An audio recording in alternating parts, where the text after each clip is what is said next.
Assalamualaikum warahmatullahi wabarakatuh. Waalaikumsalam warahmatullahi wabarakatuh. Waalaikumsalam warahmatullahi wabarakatuh. Selamat siang. Ya, kita berjumpa kembali pada hari ini. Ya,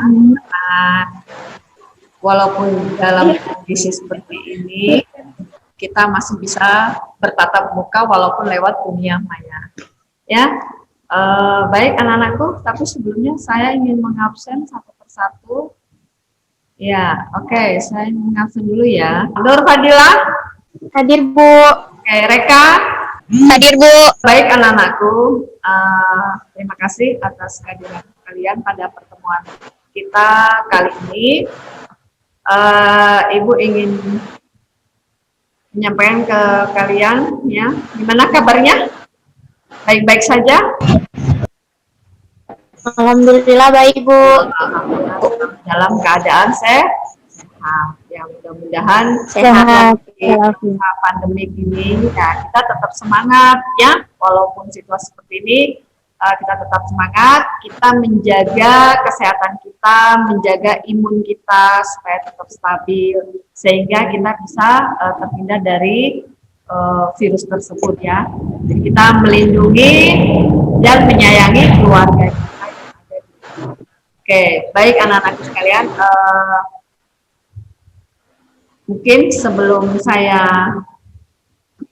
masuk dalam kegiatan ini, kalian masih materi apa sebelumnya yang saya pernah sampaikan, materi yang tentang baca lajur, pertama, masih ingat siapa?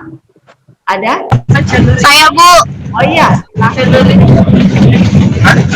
Jadi materi yang lalu membahas tentang bagaimana memilih dan mengkategorikan akun-akun real seperti kelompok aktiva lancar, aktiva tetap, aktiva lain-lain, utang jangka pendek, utang jangka panjang, serta modal ke dalam kolom neraca dan akun-akun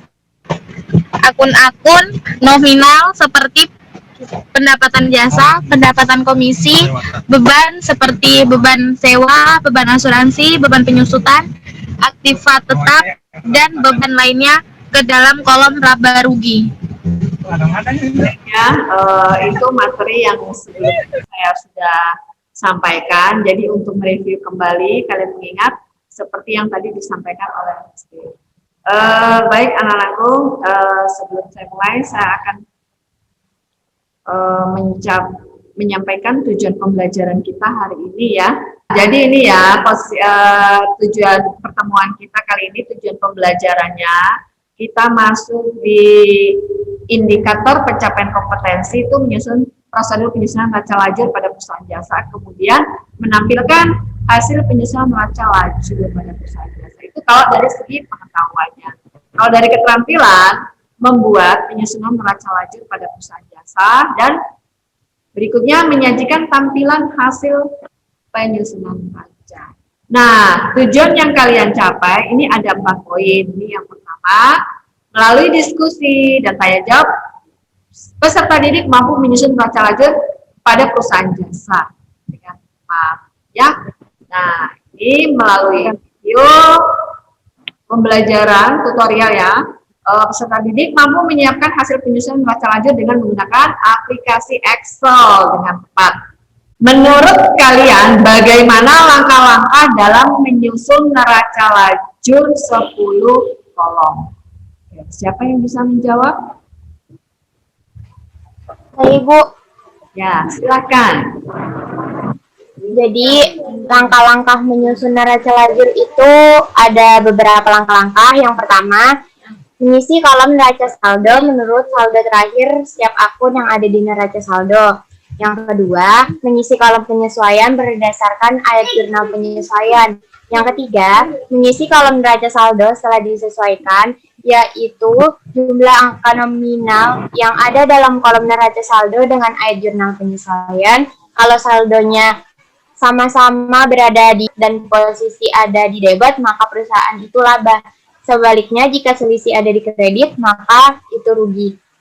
Dan yang ketujuh, menjumlahkan angka-angka pada kolom neraca. Jika terjadi selisih pada kolom tersebut dan posisi ada di debit, maka perusahaan itu rugi. Sebaliknya, jika selisih ada di kredit, maka itu laba. Dan yang terakhir, posisi angka, selisih, kolom laba rugi, dan kolom neraca harus sama atau seimbang. Atau yang biasa kita sebut dengan balance. Itu menurut saya, Ibu. Terima kasih. Oke, baik. Itu menurut pendapat Nur Fadilah ya. Ya, saya lanjut lagi. Ini. Nah, ini ada langkah-langkahnya. Kalian nanti akan pelajari ya. Ada video tutorialnya juga. Nah, saya akan menggambarkan sedikit tentang neraca lajur. Kemudian, ini penyusunan neraca lajur seperti ini ya. Kalian sudah mendiskusikan tadi tema yang saya sampaikan.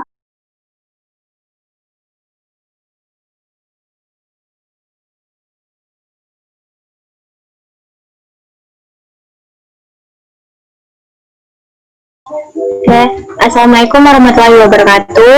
Waalaikumsalam. Oke, saya perwakilan kelompok 1 ingin mempresentasikan hasil diskusi kami. Neraca lajur tersebut mengalami keuntungan, atau lebih simpelnya, kita bisa lihat dari kolom laba rugi posisi kredit. Jadi, seperti itu cara mengetahui neraca lajur tersebut mengalami keuntungan atau kerugian. Sudah Ibu, udah nggak ada yang ditanyakan. Oh, udah jelas ya, udah jelas kalian sudah pelajari. Jadi tadi sudah intinya kalian ikuti langkah-langkah ya, ikuti langkah-langkahnya, sudah nonton videonya, udah bisa, tinggal tadi sudah dikoreksi.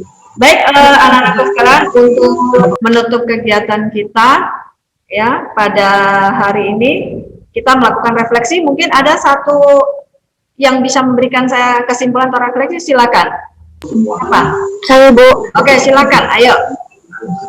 Jadi kesimpulannya tadi bagaimana cara menyusun neraca lajur atau yang biasa disebut dengan worksheet dengan mengisi kolom neraca saldo dengan neraca saldo sebelumnya, lalu mengisi kolom jurnal penyesuaian sesuai dengan data penyesuaian, lalu pada neraca saldo setelah penyesuaian diisi dengan pengaruh transaksi pada neraca saldo dan data penyesuaian, lalu pada kolom laba rugi diisi dengan akun-akun nominal, lalu pada kolom neraca diisi dengan akun-akun real.